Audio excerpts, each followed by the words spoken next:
जहानाबाद पटना से केवल 50 किलोमीटर दूर 13 नवंबर 2005 रात 9 बजे कुछ ऐसा होने वाला था जो बिहार तो क्या पूरे हिंदुस्तान के इतिहास में भी पहले कभी नहीं हुआ था। ये चुनाव का टाइम था। चुनाव खत्म हो चुका था और एडिशनल पुलिस फोर्स दूसरी जगह शिफ्ट कर दी गई थी। बिहार में उस वक्त राष्ट्रपति शासन लागू था। रात के लगभग 9 बजे 10 या 20 नहीं बल्कि पूरे 1000 माओवादियों ने मशीन गन, बॉम्ब्स और आधुनिक हथियारों से जहानाबाद जेल पर हमला बोल दिया। पूरे 1000 हथियार से लैस माओवादियों ने जब जेल पर अटैक किया तो पूरा का पूरा जहानाबाद गांव गोलियों की तड़तड़ाहट से गूंज उठा। माओवादियों का मकसद जेल से अपने लोगों को रिहा कराना था। इस घटना को नाम दिया गया जहानाबाद जेल ब्रेक।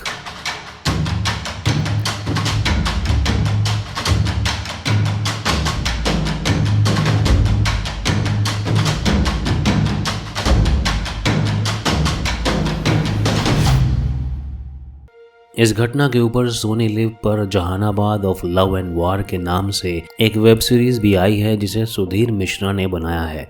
इससे पहले भी एक वेब सीरीज खाकी द बिहार चैप्टर इस घटना के ऊपर बनाई जा चुकी है। प्रशासन ने हमले के बाद खुलासा किया था कि माओवादी लोग मगध रेंज के एरिया कमांडर अजय कानू और अपने कुछ अन्य साथियों को जेल से भगा कर ले गए। उनका मेन टारगेट अजय कानू को ही रिहा कराना था। जिला प्रशासन के मुताबिक जेल पर हुए इस हमले के बाद जेल में बंद करीब 658 कैदियों में से 341 फरार हो गए थे। इनमें करीब 100 अजय कानू के समर्थक और साथी थे जो जेल में बंद थे। और सबसे कमाल की बात यह कि जेल का दरवाज़ा सुबह तक ऐसे ही खुला था। उस जेल से कोई भी कैदी अंदर या बाहर आ जा सकता था। स्थानीय लोगों के अनुसार बम और गोलियों की आवाज़ से पूरा गांव गूंज उठा था। उन्हें लगा कोई जश्न मनाया जा रहा है। बाद में जब जेल में हुए हमले की बात पता चली तो चारों तरफ दहशत का माहौल बन गया था। 1000 माओवादियों के सामने पुलिस प्रशासन कमज़ोर पड़ गया था क्योंकि उन्हें भी इतने बड़े हमले की आशंका नहीं थी। हमने जब इस पूरे मामले पर रिसर्च की तो पता नहीं चल पाया कि इस जहानाबाद जेल ब्रेक में कितने लोगों की जान गई। पर बीबीसी की एक रिपोर्ट के अनुसार इसमें 4 से 5 पुलिसकर्मी मारे गए थे। इसके अलावा जेल में बंद रणवीर सेना के कमांडर बीनू शर्मा उर्फ बड़े शर्मा की भी हत्या कर दी गई थी। जेल का दरवाज़ा खुला देखकर जेल से वो लोग भी भाग गए जिनका माओवादी लोगों से कोई लेना देना नहीं था। जहानाबाद जेल ब्रेक के बाद पुलिस प्रशासन की तरफ से घोषणा करवाई गई थी कि अगर जेल से भागे हुए कैदी 3 दिन में वापस आ जाएंगे तो उन पर जेल से भागने का कोई केस दर्ज नहीं किया जाएगा। इस ऐलान के 1 हफ्ते के अंदर ही करीब 70% कैदी वापस जेल आ गए थे। इनमें से कुछ लोग अब भी फरार हैं।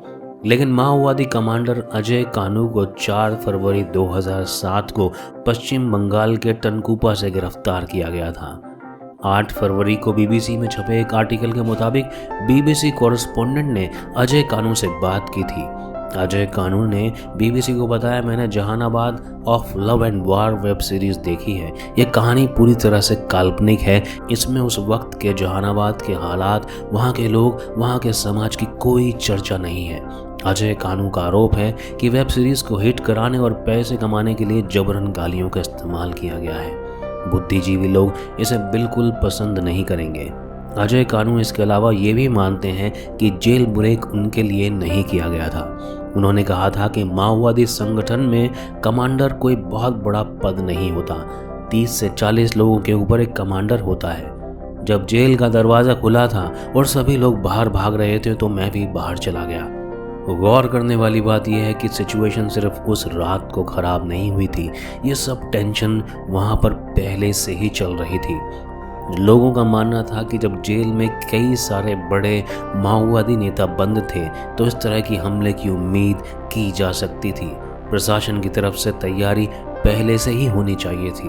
वहाँ के ज़मींदारों का भी मानना था कि प्रशासन उनकी रक्षा करने में नाकामयाब रहा है, इसलिए ही वो खुद की एक सेना बनाने को मजबूर हो गए थे।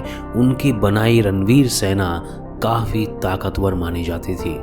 जहानाबाद वेब सीरीज़ आने के बाद लोग वापस इतिहास के उन पन्नों को पलटने के लिए मजबूर हो गए जहां कानून की धज्जियां उड़ाने का एक काला चैप्टर लिखा है। ये थी कहानी जहानाबाद जेल ब्रेक की। और कहानियाँ सुनने के लिए हमारे चैनल स्टोरी बाबा को सब्सक्राइब करें। मिलते हैं अगली कहानी में कल रात 8 बजे।